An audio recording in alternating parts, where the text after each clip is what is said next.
Yo había comenzado la última vez que estuve aquí a ministrar un tema que titulé Llamados a seguir a Jesús, a seguir el ejemplo de Jesús.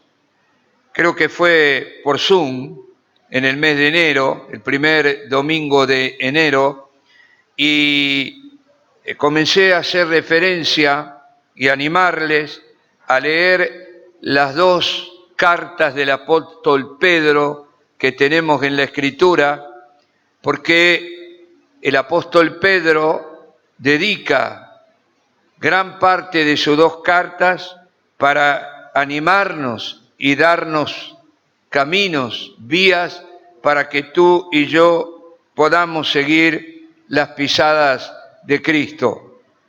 Hoy ha sido un domingo rico, no me da el tiempo a mí para recordar un poco, no sé, creo que no estará nada fresco de aquel hace un mes atrás, pero un pastor italiano que nos visitó aquí, que se llama Giovanni Caito, me envió un pequeño párrafo escrito en italiano que traducido al español dice así: la prédica más hermosa, tu ejemplo. El libro siempre más leído será tu vida, más allá de tus palabras. La mejor inversión es tu tiempo consagrado a Dios. Y el mayor legado que podemos dejar a nuestros hijos son los valores basados en la voluntad de Dios que hemos encarnado en nuestra vida. Y él en este párrafo me puso el texto bíblico que lo inspiró a escribir esas palabras. Y es una declaración de Jesús en Juan capítulo 13, versículo 15, donde Jesús nos dice: les he dado un ejemplo a seguir, hagan ustedes lo mismo. Les he dado un ejemplo a seguir, hagan ustedes lo mismo. Y Pedro nos marca un camino, nos da muchas exhortaciones para llevar una vida ejemplar. Y lo primero que nos dice en sus cartas, yo voy a ir recordando algunas cosas, es que debemos abandonar cuando nos convertimos y no recaer en las prácticas que siguen aquellos que no creen en Cristo. Y que en un momento como este, donde reinan las tinieblas y el pecado en el mundo, tenemos que brillar como una luz en medio de las tinieblas, y ello implica vivir vidas intachables, de manera que los incrédulos puedan ver en tu vida y en la mía, y por supuesto en la iglesia, a Jesús mismo encarnado y viviendo entre nosotros. Así que tenemos este desafío, ser iguales a Jesús. Lo hemos aprendido, no es que Pedro solo lo dice. ¿Recuerdan el propósito eterno de Dios? ¿Cuál es? El propósito eterno de Dios es tener una sola familia de muchos hijos e hijas iguales ¿a quién? A Jesús. ¿Y eso qué significa en lo personal para ti? Porque podemos darle una interpretación comunitaria, pero en lo personal, para ti, para mí, significa que la meta de tu vida debe ser llegar a ser igual que Jesús. Seguir sus pisadas, usando palabras del mismo Pedro en su carta. Y tal es el desafío que Pedro nos hace, que hay dos párrafos, uno que se encuentra en el capítulo 2, versículos 21 al 25 de la primera epístola, y el otro en el capítulo 3, donde el apóstol Pedro habla sobre Cristo mismo. Y son dos declaraciones, voy a leer por lo menos la del capítulo 2, dice en el versículo 21, pues para esto fuisteis llamados, porque también Cristo padeció por nosotros, dejándonos ejemplo para que sigamos sus pisadas, el cual no hizo pecado, ni se halló engaño en su boca, quien cuando lo maldecían no respondía con maldición, cuando padecía no amenazaba, sino encomendaba la causa al que juzga justamente, quien llevó él mismo nuestros pecados en su cuerpo sobre el madero, que Fernandito nos lo recordó hace un rato, para que nosotros, estando muertos a los pecados, vivamos a la justicia, y por cuya herida fuimos sanados. Dos declaraciones, después en el capítulo 3, para redimir el tiempo no lo voy a leer, Pedro presenta dos credos apostólicos. Gracias. Hay algunos intérpretes de la Escritura, estudiosos de la Escritura, dicen que esto que leí era un credo apostólico que repetía aquella iglesia naciente después de Pentecostés, aquellos que iban a ser bautizados, para expresar su fe en Cristo. Repetían de memoria este párrafo que yo acabo de leer sobre nuestro Señor Jesucristo. Entonces es muy importante tener en claro cómo es el Cristo a quien seguimos. Y con cosas que dijo Fernandito, no solo lo que habló, sino el ejemplo de su vida, que de alguna manera, a través de la participación en la Cena del Señor, esta mañana hemos hecho memoria. Así que este es el desafío que Pedro nos hace y abarca todas las áreas de nuestra vida. El apóstol en sus dos cartas, yo les animo a leerlo, estoy haciendo un repaso de algo que ya compartí, abarca todas las áreas de nuestra vida, nos llama a ser santos. Y Pedro no dice en su carta, es una opción, podemos no ser santos, podemos vivir de cualquier manera porque de todas maneras Dios nos perdona. No dice eso Pedro. Y para que no nos quede en duda, nos recuerda un mandamiento que nos da el propio Dios. En Levítico cita Pedro un texto de Levítico 11, 45 y que también encontramos en Levítico 19, 2, y Pedro lo resume diciendo, sino como aquel que nos llamó, llamados a seguir a Cristo, ¿no? Como aquel que nos llamó es santo, también ustedes deben ser santos parcialmente, en un punto, no, en toda vuestra manera de vivir. Primera Pedro 1, versículos 15 y 16. Y aquí tenemos el desafío. Debemos perfeccionar, usando palabras del apóstol Pablo en 2 Corintios 7:1, perfeccionar la santidad en el temor de Dios. Hay una responsabilidad humana, tuya y mía. La gracia es de Dios. Los dones, los carismas, el poder del Espíritu, los medios de gracia nos han sido otorgados por Él.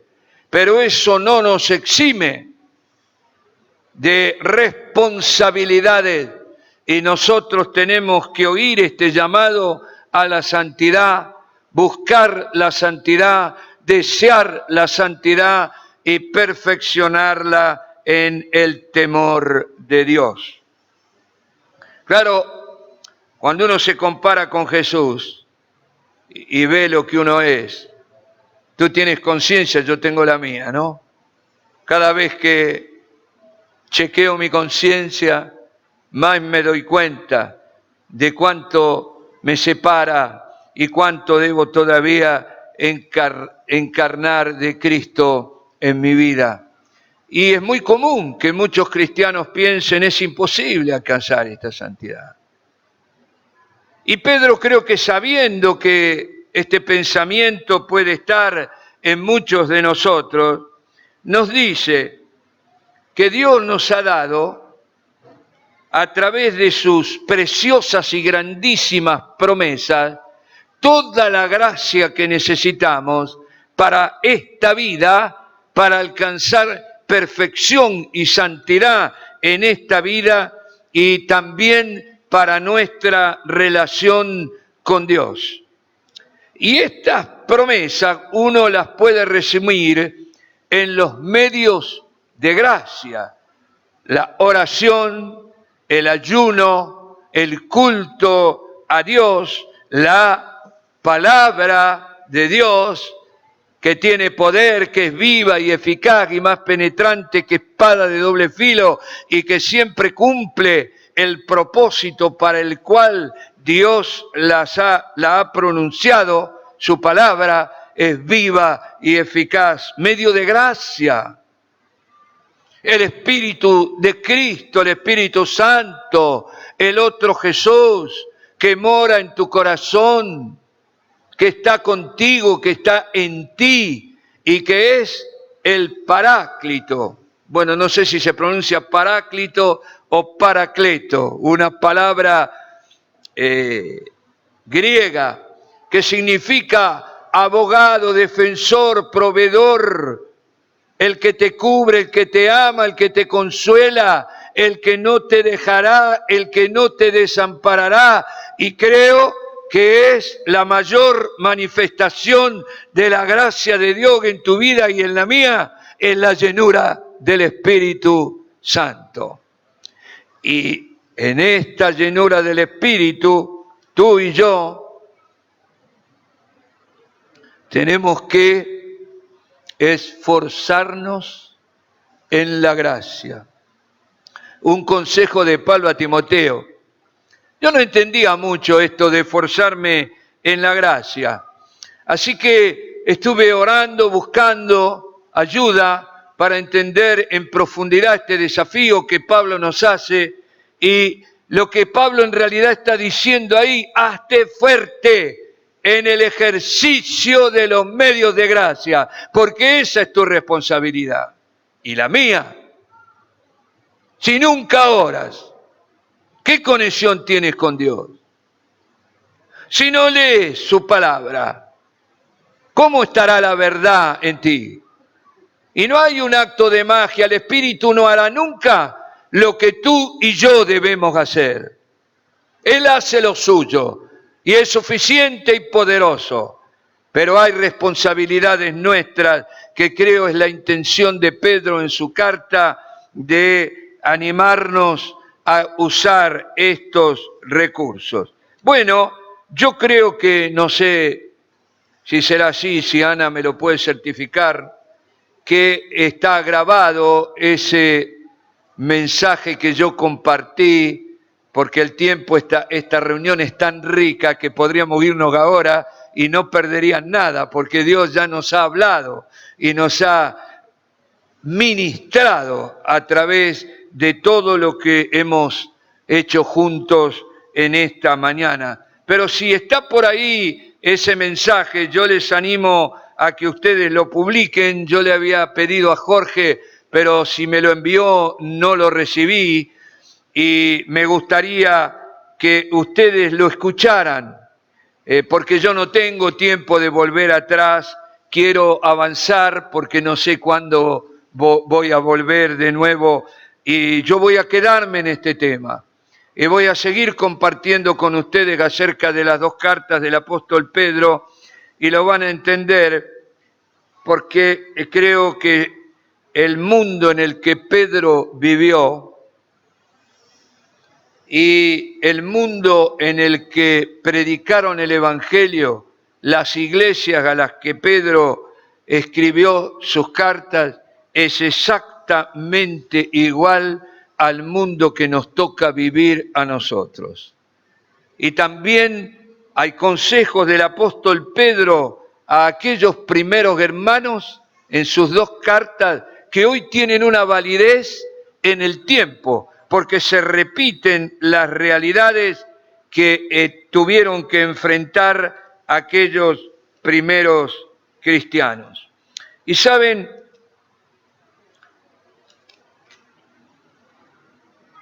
como estoy repasando me perdí.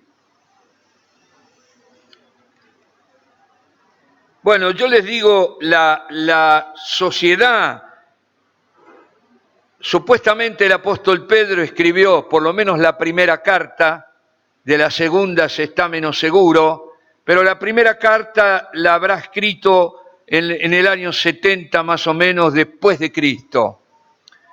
No menciona él si Jerusalén ya había sido destruida o no. Le escribe a aquellos dispersos en lo que hoy sería Turquía, el Asia, todas las ciudades en donde Pablo había fundado iglesias y había predicado el Evangelio. Allí el apóstol Pedro está escribiendo a estas iglesias que vivían dentro de la cultura imperial.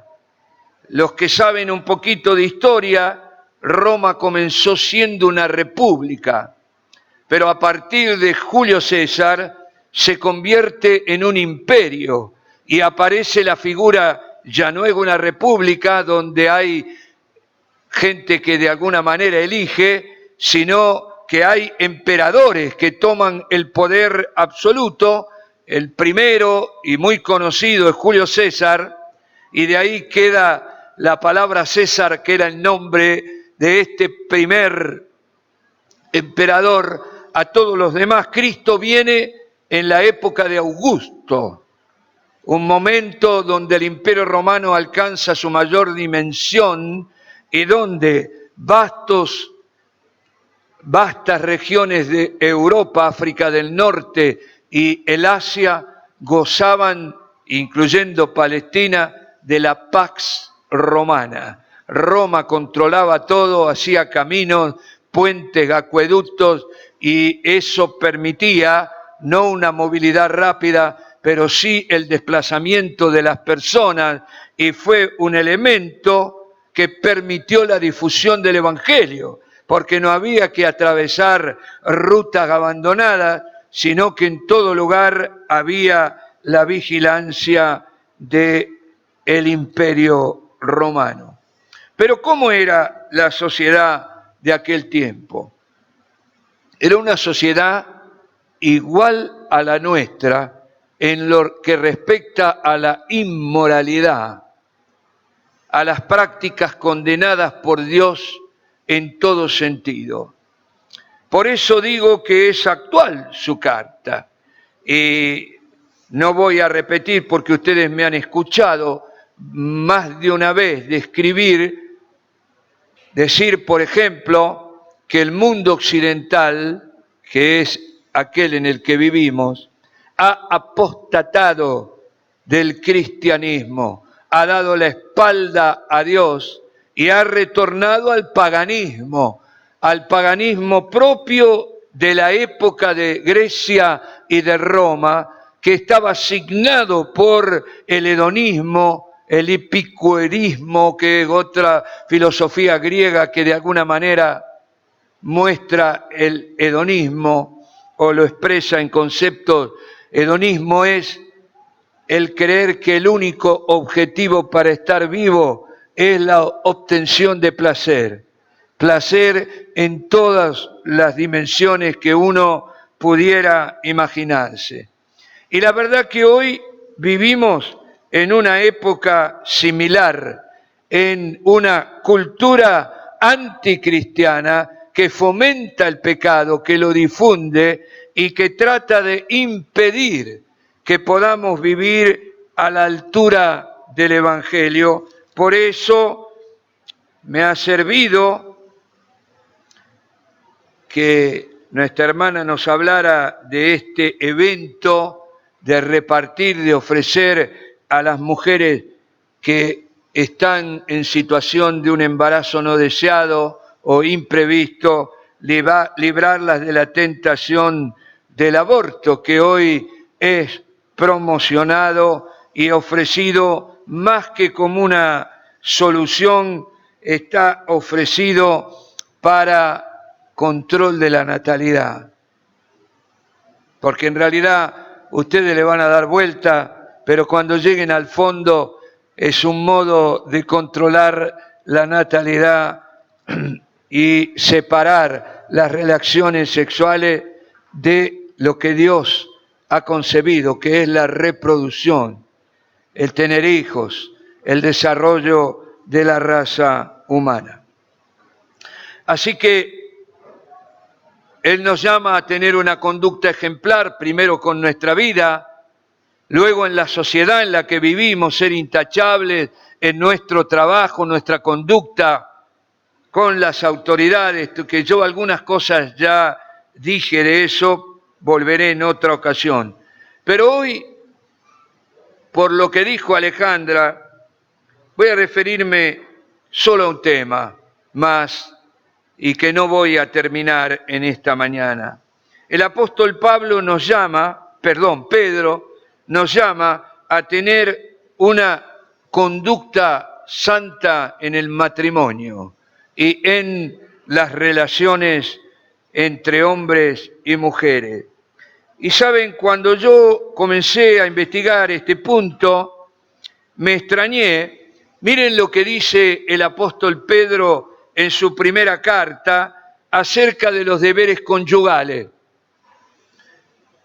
Asimismo, ustedes, mujeres, estén sujetas, sometidas, dice otra versión, a vuestros maridos, para que también aún los que no creen a la palabra sean ganados sin palabras por la conducta de sus esposas, considerando vuestra conducta casta y respetuosa. Vuestro atavío, vestido, no sea el externo de peinados ostentosos, de adornos de oro o de vestidos lujosos, sino el interno, el del corazón, en el incorruptible ornato de un espíritu afable y apacible que es de grande estima delante de Dios. Y miren, hermana, lo que viene ahora. Después van a entender por qué les llamo la atención. Porque así también se ataviaban en otro tiempo aquellas santas mujeres que esperaban en Dios, estando sujetas a sus maridos. Y ahora, ¿a quién pone de ejemplo? Como Sara, que obedecía a Abraham llamándole Señor, de la cual ustedes han venido a ser hijas si hacen el bien sin temer ninguna amenaza. Y ahora habla a los esposos. Ustedes, maridos, igualmente vivan con sus esposas sabiamente, dando honor a la mujer como vaso más frágil y como coheredera de la gracia de la vida. Y nos pone una advertencia. Dice, para que vuestras oraciones, vuestra relación con Dios no sea estorbada. La verdad que si yo leo este párrafo de la Escritura hoy, ante esta señora Alcorta, que es ministra de no sé qué cosa, de género, de diversidad de género, si yo menciono este párrafo de la Escritura, sería acusado de misógino, machirulo, patriarcal, dominador, violador. Porque esta señora ha dicho, y la otra señora Cerruti la vocera, han dicho y han escrito que todos los hombres que estamos aquí somos violadores. Y de una manera tremenda. Lo han dicho tu padre, tu hermano, tu novio, tu hijo. Son violadores potenciales. Claro, cuando yo escuchaba, porque coincidió que estaba leyendo estos párrafos de la Escritura y escuchando estas cosas, y digo, qué tremendo, ¿cómo cabe esta palabra hoy? ¿Cómo dar consejos hoy? ¿Cómo, no solo digo al mundo, cómo le digo yo, hermanas, a ustedes, sigan el ejemplo de Sara, que llamaba a Abraham mi Señor? Yo les confieso, amadas hermanas, por el respeto que le tengo, que yo no me animaría, como Pedro lo hace, a darles este consejo. Que decirle a mi esposa que me llame a mí, mi Señor. Tremendo. Entonces yo lo menciono porque yo entré en confusión, porque es el problema que tenemos hoy cuando enfrentamos esta realidad, dominados por esta religión demoníaca que es la ideología de género, que es impuesta arbitrariamente, autoritariamente por el Estado y que no nos da ninguna oportunidad de expresar con argumentos válidos que esto no es una ciencia, sino que es una falsa religión inspirada por el diablo, porque es contraria al razonamiento científico, contradice la biología. Hoy lo mencionó Alejandra, ¿no? El comienzo de la vida es cuando el espermatozoide fecunda un óvulo. Ahí ya hay un ser humano, que después llevará 9 meses desarrollarse en forma completa hasta que pueda ver la luz y tener todos los órganos en condiciones de enfrentar la vida fuera del vientre de su madre. Así que, qué tremenda realidad tenemos que ubicarnos para poder entender. Y saben que él describe, el apóstol Pedro, a los hombres de su tiempo. Dice que andaban en lascivias, concupiscencias, borracheras, orgías, disipación. La misma realidad de nuestra cultura actual.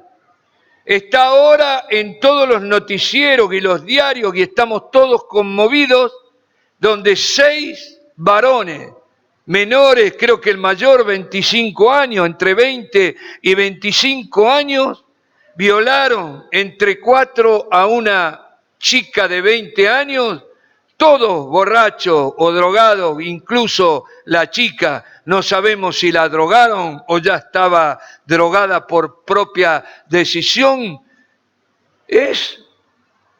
Pedro utiliza pocas palabras, pero está describiendo lo del auto, ¿o no? Borracheras, orgías, disipación, lascivia, concupiscencia. Entonces, yo estoy queriendo decir, Pedro está tan ubicado en nuestra realidad que describe lo que nos está pasando ahora, lo que pasa en el mundo ahora. Por eso yo estoy tan imbuido de este pensamiento, quiero entender lo que Pedro dice. Y por eso les estoy animando y de alguna manera dándoles una ayuda en compartiendo con ustedes mi modo de abordar la Escritura, de tratar de profundizar lo que el apóstol Pedro nos está diciendo. Así que miren, hay palabras tan raras acá. Lascivia. Porque a veces uno lee y no se da cuenta que no sabe, que no sabe el significado de algunas palabras. Y esta palabra lascivia, ¿cuántas veces la escucharon ustedes aparte de la Escritura? Yo creo que nunca escuché a un periodista, no sé, a algún maestro, profesor, usar la palabra lascivia. ¿Qué es lascivia? ¿Por qué Pedro usa esta palabra?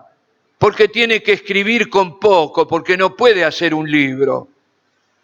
Y lascivia significa deseo sexual irrefrenable, que experimenta una persona y que no puede controlar, y que la hace actuar en ausencia de límites morales. Y lo que pasó en ese auto, ¿no era una cosa así? ¿No era una cosa así? Un trastorno que produce o lleva a lo que los psicólogos llaman la hipersexualidad, el deseo profundo, necesidad de practicar relaciones sexuales con la máxima frecuencia posible. Ahora le dan, y algunos lo dicen como si fuera una condecoración, soy adicto al sexo. Y actores de cine, personas famosas, ya no hay ni problema en reconocerlo. Y hasta en algunas confesiones parece que tuvieran algo de lo que van a gloriarse, que están en esta situación. Ahora miren, la lascivia, los malos deseos, es una realidad de la naturaleza caída. Es una experiencia de todos los seres humanos. Bueno, podría decir más cosas, pero avanzo. Lujuria. Lujuria. ¿Y qué es la lujuria? Tengo que decir estas cosas para que después entiendan la segunda parte. Es el apetito desordenado e ilimitado de la búsqueda de experimentar, satisfacer los placeres de la carne. Claramente, como la lascivia está asociado con el deseo sexual descontrolado, pero incluye además el deseo de la obtención de todos los demás placeres de la carne, la gula, el poder, el dinero, la fama, la honra, todas estas realidades. Concupiscencia, qué palabra rara, ¿no? No parece ni del español. Yo les confieso, tuve que ir al diccionario para tratar de entender estas palabras. ¿Y qué dice? ¿Qué significa? Sentir con exceso deseos de practicar acciones contrarias a los mandamientos de Dios. Etimológicamente, que quiere decir el significado por su estructura de palabra, se refiere a la propensión natural de los seres humanos a mantener relaciones sexuales y a partir de ahí a obrar el mal. En la moral cristiana implica el deseo de los bienes terrenales, el apetito desordenado de placeres sin límites morales, deseo desmedido de experimentar todo lo que produce satisfacción carnal o placer, aunque el costo para obtenerlo signifique denigrar, violentar, utilizar, usufructuar a otros seres humanos. Tremendo. Ahora, Pedro dice, este es el estado del mundo en el que yo vivo. Y yo agrego, Pedro está describiendo el momento histórico que nos toca vivir, en una Argentina pagana, en una Argentina que ha dejado a Dios, que ha dado la espalda a Dios, que ha renunciado al cristianismo. Tremendo. Y que fomenta el aborto, asesinato de los niños por nacer y la eutanasia, el asesinato de nosotros los ancianos, para no pagar la jubilación. porque todo lo demás es mentira. El argumento que está ahí es siempre el mismo: despoblar el mundo. Bueno, va de yapa. Ahora yo me pregunto, ¿qué vio Pedro? ¿Por qué Pedro, hablando del imperio romano en el que él vivía, de la Roma imperial, lo describe del modo que yo intenté, dando el significado de las palabras que usa? Y bueno, me fui a los libros de historia. En la época del imperio romano, porque miren, lo extraño de la carta, si lo comparamos con Pablo, de la carta de Pedro, es que Pedro habla mucho más de las mujeres y menos de los hombres. Y Pablo en Efesios 5, a partir del versículo 21, habla mucho más a los hombres que a las mujeres. Y después voy a hacer una síntesis entre los dos. Pero, ¿cómo era el imperio romano en los aspectos de ética, de moral, en relación al pecado? ¿Cómo era el matrimonio? Y lo que encontré en los libros de historia, que en la época que Pedro escribió sus cartas, sobre todo la primera, la mujer romana gozó de una dignidad e independencia similar a las que propone el movimiento feminista actual. ¿Qué me dicen? Yo cuando leía los libros de historia y buscaba estas referencias no lo podía creer. Lo sospechaba, pero no sabía que estaba documentado. Y miren, la boda se celebraba con la libre conformidad de la mujer. ¿Por qué? Porque hasta la República Romana, y acá les digo de yapa, ¿no? No dejen nunca de estudiar. No hay que ir a la escuela, pero leer libros de historia qué bien hace, ¿no? Me ubica a mí en la realidad pasada, me ayuda a interpretar el presente y me libra de cometer los mismos errores en el futuro, ¿no? ¿Vieron que parece que volvimos al siglo XX? ¿No? Estamos en el siglo XX otra vez. ¿Por qué? Porque vemos los tanques del siglo XX. Si ustedes miran hoy un video, una documental de la entrada de los tanques rusos en Ucrania, van a ver la Segunda Guerra Mundial, van a ver los tanques alemanes entrando en Francia, en Polonia, es la misma cosa. Todavía no llega a una escalada mayor, aunque algún misil va por ahí y viene. Pero estamos de vuelta en el siglo XX. Entonces es bueno ubicarse en la historia, porque la otra realidad, ¿por qué digo esto? Porque es de Dios. Vieron, eximieron en casi todas las provincias, pasaron de año aquellos que llevaban 7 u 8 materias previas. ¿Qué sentido tiene eso? ¿Qué sentido tiene? Parece popular. Claro, a un joven que no le gusta el esfuerzo, ni el trabajo, ni el estudio, estará recontento. Pero cuando uno lo mira socialmente, va a ser una sociedad de ignorantes, de gente manejable, tonta.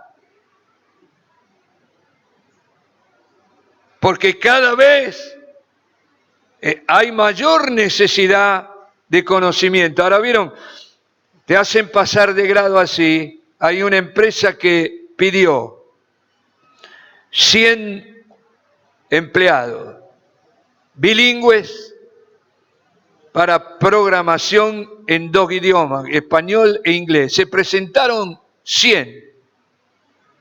¿Saben cuánto tomaron? Porque llenaban las condiciones. 0. Ninguno. ¿Por qué? Porque se eximieron así. Promoción social. Entonces, a mí me echó bien ir a la historia y ver que la mujer en Roma, en la época de Pedro, era igual, a el movimiento feminista actual. Hasta la República, los padres decidían con quién se casaba. Y muchas veces antes era así, ¿o no? Sí. Sí, hubo hasta con los inmigrantes que vinieron a la Argentina, pasó lo mismo en Brasil, en Estados Unidos, hubo muchos casamientos por poder. ¿Saben cómo era? Le mandaban una foto de aquella época, una foto del, supongan, el español que había venido acá, el hombre, generalmente venía primero el hombre, en aquellos años estaba el hombre acá, se quería casar con una española, mandaba su foto al pueblito y de allá le mandaban la foto de alguna niña casadera, se casaban por poder y se conocían cuando se bajaban del barco, pero ya estaban casados, imagínense, y no había tasa de divorcio como hay ahora, que cada uno hace lo que quiere y elige lo que quiere y los pactos duran lo que dura el carnaval. Bueno, así estaba esta sociedad. La mujer podía casarse, podía divorciarse por su solo consentimiento. Igual que ahora. Podía repudiar a su marido, no perdía su dote, no perdía los bienes económicos. El divorcio podía ser de mutuo acuerdo, pero bastaba que uno decidiera, o sea que había divorcio todos los días. Pero miren, en las clases altas romanas, las mujeres estaban en todas las profesiones, en la política, en el arte, asistían a los teatros, asistían a los gimnasios, a los baños, que originalmente eran solo para hombres, y en esta realización, en las áreas políticas, artísticas, económicas, porque algunas eran propietarias y tenían mucha riqueza, comenzaron muchas mujeres a despreciar la vida familiar, a renunciar a la maternidad y practicar por eso mismo, con frecuencia, el aborto y el divorcio. ¿Qué les parece?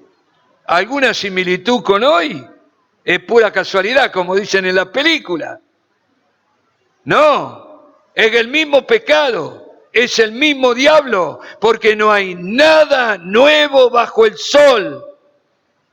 Y todo lo que ocurre ahora ya ocurrió. Nadie inventará algo nuevo para ofender a Dios. Así que había familias con un solo padre o madre, ya sea por viudez, por divorcio. Hoy es lo mismo, ¿o no?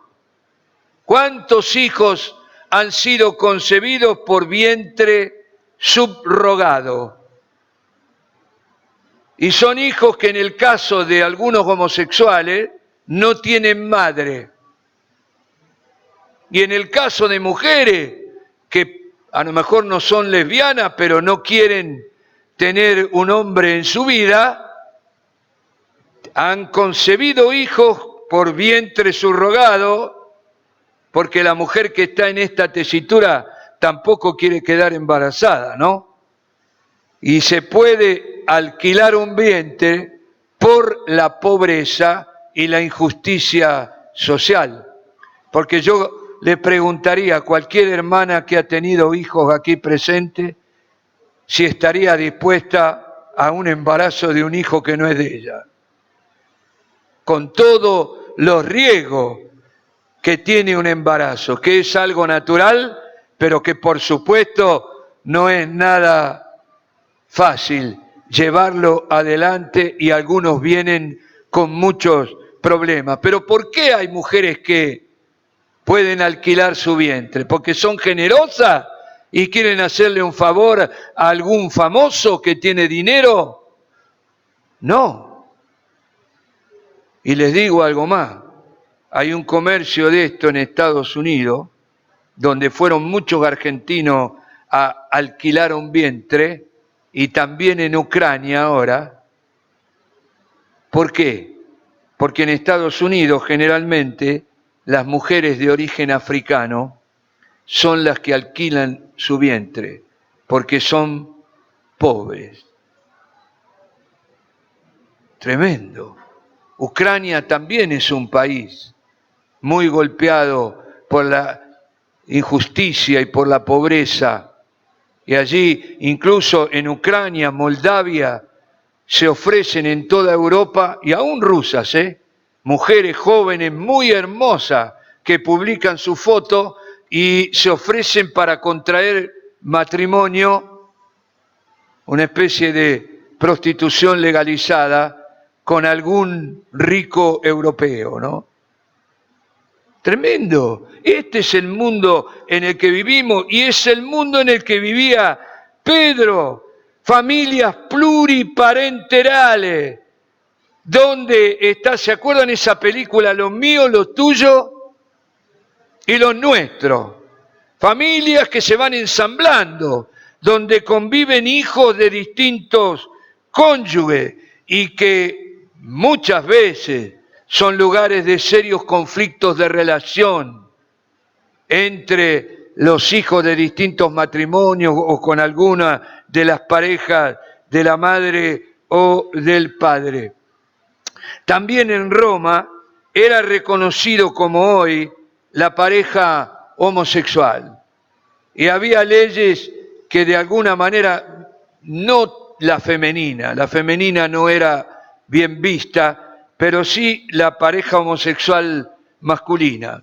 Aunque Roma hacía una gran diferenciación entre el varón activo en una relación homosexual y el varón pasivo, afeminado, porque como Roma tenía un ejército y usaba la violencia, tenía que mantener en alto las virtudes de fortaleza, de violencia, del carácter masculino, ¿no?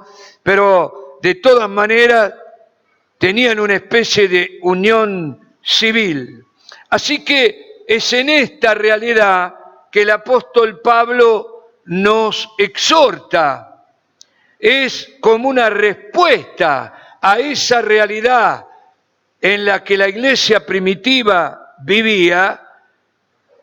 Eso motiva al apóstol Pedro a darnos los consejos que yo leí al principio. Yo sé que esto es un estudio, no es una predicación. Quizá tengamos que hacer retiros y meditar estas cosas. Yo estoy haciendo una mala introducción en esta mañana, pero pensando en la realidad que nos toca vivir, en la cultura de nuestros días, en esta sociedad donde se están criando nuestros hijos, nuestros nietos, influenciados por toda esta realidad de pecado que nos rodea, pecado promocionado, vendido, auspiciado, promocionado, de muchas maneras la tremenda influencia, porque esta sociedad exacerba la lascivia, la lujuria, la concupiscencia, los deseos de los ojos, de la carne, la vanagloria de la vida. Esta sociedad la exacerba, la excita. ¿Y cómo vamos a responder? ¿Qué consejo? ¿Qué advertencia? ¿Qué exhortación? Y yo creo que Pedro tuvo el mismo desafío. Y en vez de agarrar la guitarra, Pedro, no lo digo de Hugo, ¿no? Agarrar la guitarra y empezar a guitarrear, ¿a dónde recurrió? El apóstol Pedro recurrió a la Escritura.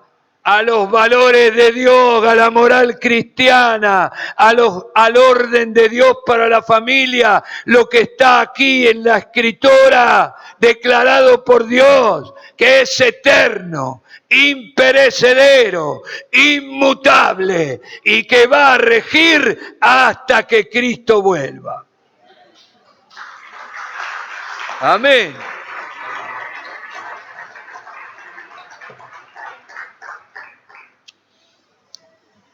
Yo comencé a desgranar lo que Pedro aconseja aquí. No voy a entrar ahora. Voy a concluir en este punto dejándole este deseo y no solo a los varones, a las hermanas, porque yo la verdad, como dije antes, no sé cómo dar este consejo hoy. No sé. Decir que tienen que llamar al marido mi señor. Puedo decirlo, no es una cuestión de coraje. Tendría el valor para decirlo. Pero no es eso, es que... ¿Cómo hago para que eso sea entendido? Entonces yo quisiera animar a las hermanas que nos ayuden. Un gran problema que tiene el hombre contemporáneo es que no sabe dónde está parado. No sabe porque está todo cuestionado. No sabe cómo ser esposo. No sabe cómo ser padre.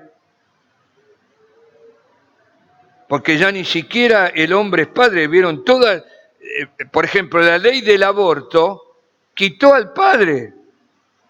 El padre no puede opinar, es un hijo mío, pero no podría opinar. Con la ley actual, si mi esposa en su testimonio sobre Ana Clara hubiera decidido abortar, yo no me hubiera podido oponer. No existimos legalmente, es una cosa tremenda que nos desubica en nuestra función y nos afecta a nosotros también. Nos afecta.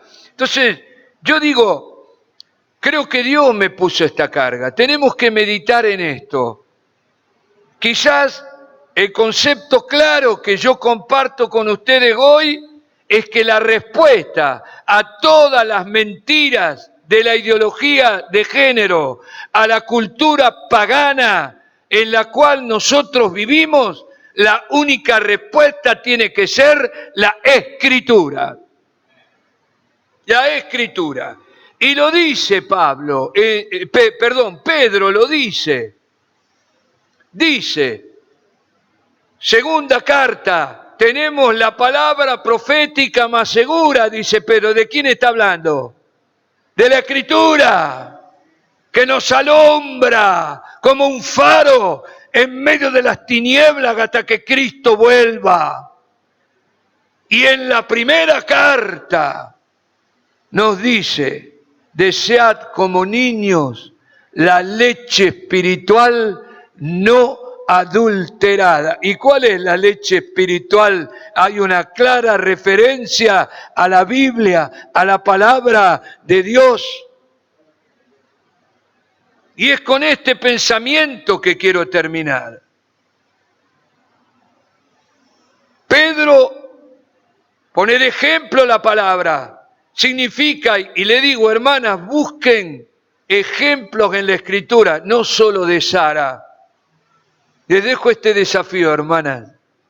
Busquen en la Escritura ejemplos de mujeres que fueron fieles a Dios. Y van a ver cuánto hay, cuánta respuesta a problemas de tu vida, a la realidad de nuestras familias, y también para ofrecer esta cultura de muerte en la que vivimos. Cuánta verdad, palabra viva, que está contenida en la Escritura. ¿Qué es lo que hace Pedro? Él no podía mencionar a todas las mujeres, menciona a Sara. Y acá digo una yapa, ¿no?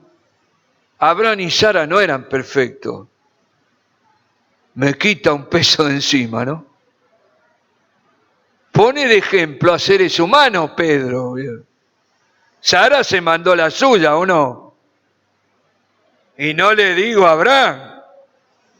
No le digo a Abraham. 2 veces Abraham hizo pasar a su esposa, que era muy bella por lo que dice la Escritura, muy llamativa. Abraham, por miedo a que le cortaran la cabeza, 2 veces la hizo pasar por hermana. No estoy ni acusando, estoy diciendo, eran de la misma naturaleza débil como la tuya y la mía. Y eso me anima. ¿Por qué? Porque si ellos lograron vencer, si tuvieron la capacidad de oír a Dios, de arrepentirse, de obedecer, de creerle a Dios, y lograron victoria, y hoy tú y yo somos benditos en Abraham y Sara, porque se cumple la promesa hecha a Abraham: en ti serán benditas todas las familias de la tierra. Así que si cometes errores, yo los cometo, hay esperanza. En la gracia de Dios podemos tener victoria. Pero en la segunda carta habla de los escritos de Pablo. Y dice: como también nuestro amado hermano Pablo les enseñó, porque Pedro está escribiendo a iglesias que fundó Pablo y que habían recibido las cartas: Colosas, Efesios, Filipenses, Tesalonicenses. Está todo en Turquía hoy. Todo eso está en Turquía, ni siquiera en Grecia, Condero original, porque Turquía conquistó Constantinopla. Bueno, esto hace mucho, ¿no? 1400 y pico. Casi en la época de Colón, los turcos hicieron morir al imperio cristiano de Oriente, que tenían como capital a Constantinopla. Entonces, en esta realidad de las cartas de Pablo, Pedro nos advierte y dice: en esas cartas hay algunas cosas que no son fáciles de entender y algunos las tuercen.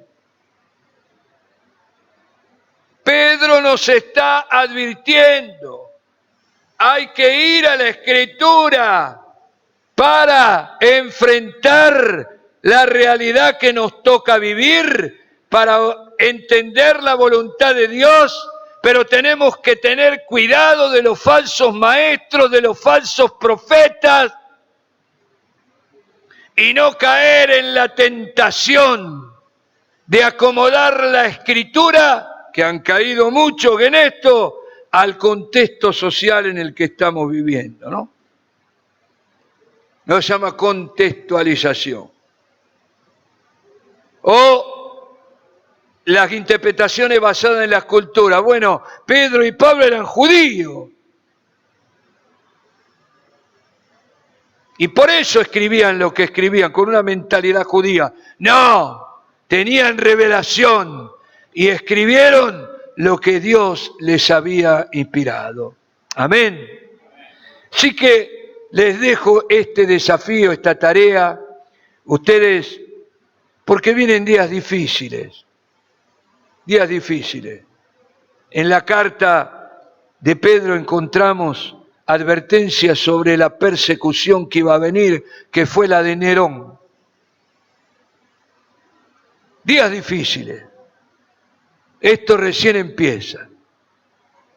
El mundo no será igual, no solo por la pandemia, sino ahora por esta guerra del siglo XX, que puede en cualquier momento, porque ya la amenaza de Boca fue hecha, convertirse en una guerra nuclear. En esa yo me hago menos problema, ¿no? Menos problema, porque en un segundo nos vamos con el Señor.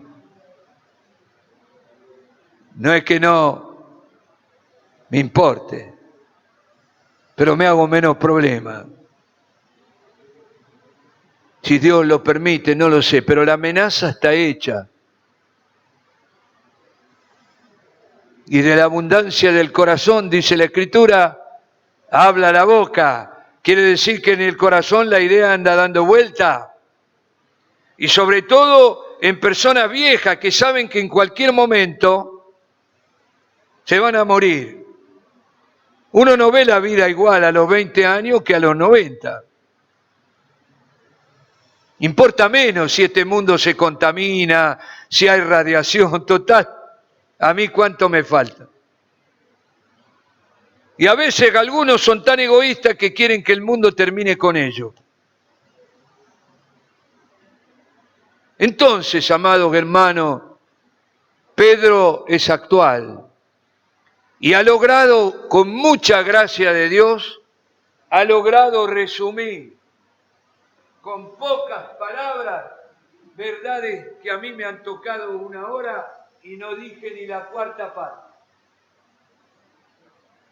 Así que yo les animo a meditar. Es un tiempo para leer la Escritura.